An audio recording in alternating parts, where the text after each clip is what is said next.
This morning, we hear of a man full of leprosy. I want to spend a moment to talk a little bit about what leprosy actually is. It's not this flesh-rotting disease. People have this image in their mind where you sort of waste away physically and you lose digits and limbs. Rather, it's a type of infection and affliction that affects the nervous system. It doesn't really kill anybody per se as a disease goes, but rather injuries from extreme cold, fire, other kinds of injuries, damage to the skin, to the digits, to the limbs, occur because you can't feel anything. Your body slowly starts to go numb. And so lepers, because of this, were marginalized, separated, cast out from their families, from their communities. So they were people that had no home, no friends, no family. They were very often left to live on the outskirts of town, which is where the garbage heaps were. They lived in filth outside of the city. And the expectation was, because they were thought in those days to be highly contagious, the expectation was that any time someone might approach where a leper was, the leper was expected to say, "Unclean, unclean," as a warning against anyone else who might share in that uncleanliness through contact with them. Luke says this morning that this particular man was full of leprosy.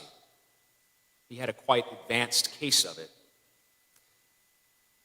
And it's interesting because looking at this leper as an image, I dare say that our society is itself full of a form of leprosy.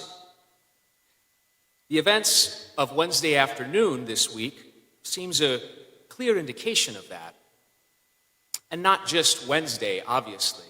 I think we can look back at the last several years and see other indications of a sickness amongst our people. And what is this cause?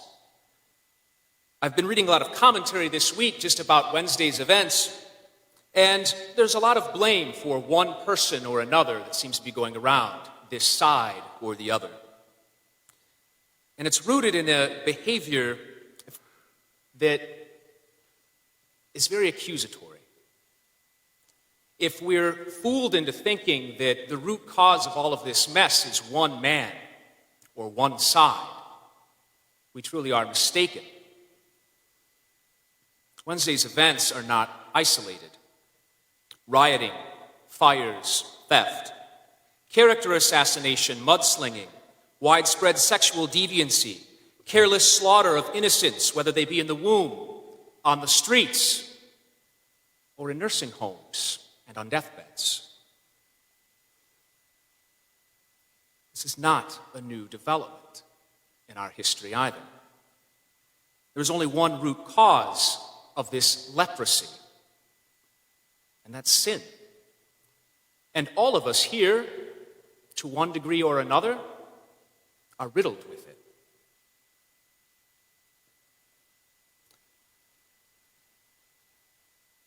It's long past time for us to come to our senses before we fall totally numb. It's time that we prostrate ourselves before the mercy of the Lord, our faces to the ground, and to plead with him. Please, Lord, if you will it, make us clean. Make us clean. The man in today's gospel was full of leprosy, but he was also full of courage, of hope, and humility. Are we?